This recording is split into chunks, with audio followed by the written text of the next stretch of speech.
Docteur, mon endomètre fait combien de millimètres? Voilà, la question est lâchée. Et là, en face de moi, la patiente me regarde comme si je vais lui dire la pression de ses pneus. 7 millimètres, madame. 7 millimètres, c'est grave? Non, madame, c'est pas grave. C'est juste votre utérus. Enfin, l'intérieur. La tapisserie, si vous voulez.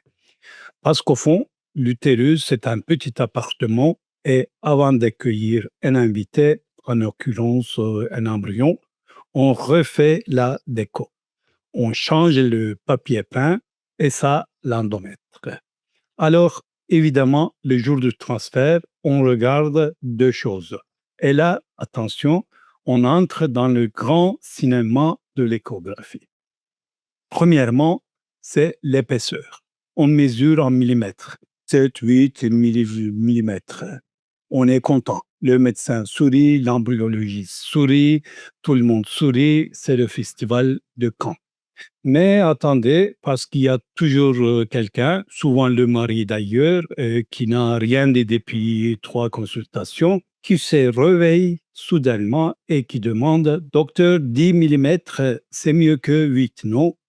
Plus c'est épais, plus ça marche. Monsieur, monsieur, ce n'est pas un matelas, c'est pas Ikea. On ne choisit pas la version extra confort. 10 millimètres ne veut pas dire grossesse garantie. Et 7 millimètres ne veut pas dire échec certain. L'endomètre, ce n'est pas une note sur 20. C'est un comportement. On veut qu'il évolue correctement avec les hormones, comme un bon élève. Pas forcément premier de la classe, mais sérieux. Deuxièmement, la fameuse triple ligne. Là, c'est ma préférée parce que les patientes arrivent en consultation, elles ont lu 3 forums, 2 blogs et un groupe Facebook qui s'appelle Maman Fille 2026 édition Espoir. Et elles me disent: docteur, j'ai la triple ligne, dites-moi que j'ai la triple ligne. Madame, on dirait que vous me parlez d'un alignement de planètes. La triple ligne ou aspect trilaminaire pour les intimes, c'est un dessin. À l'échographie, l'endomètre apparaît en 3 couches, comme un millefeuille. Et quand on le voit pendant la phase œstrogénique, oui, c'est plutôt bon signe. Ça veut dire que la muqueuse répond bien. Mais c'est là que je vais casser l'ambiance, désolé. Après le progestérone, ce millefeuille disparaît. Il devient lisse, homogène, sécrétoire, disent les manuels.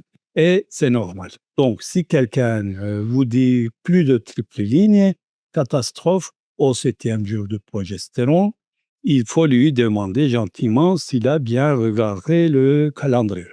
Parce que le médecin, en vrai, il ne regarde pas qu'une chose.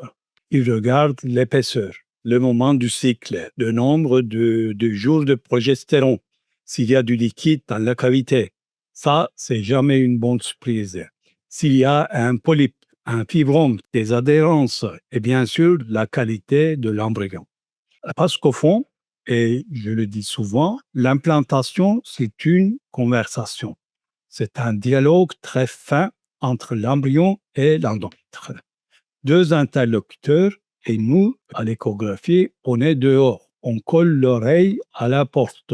On essaie de comprendre s'ils entendent bien. Mais on ne voit pas tout. On devine. Alors, quand faut-il s'inquiéter?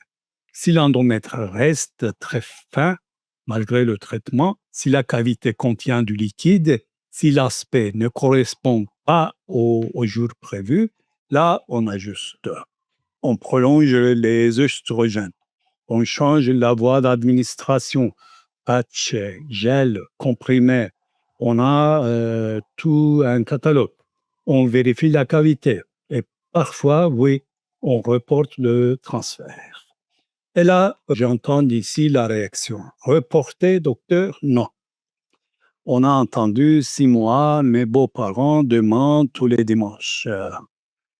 Madame, reporter, ce n'est pas une punition. Reporter, c'est dire on va transférer cet embryon qui est précieux, qui vient de loin, dans de meilleures conditions. C'est pas un échec, c'est de la stratégie.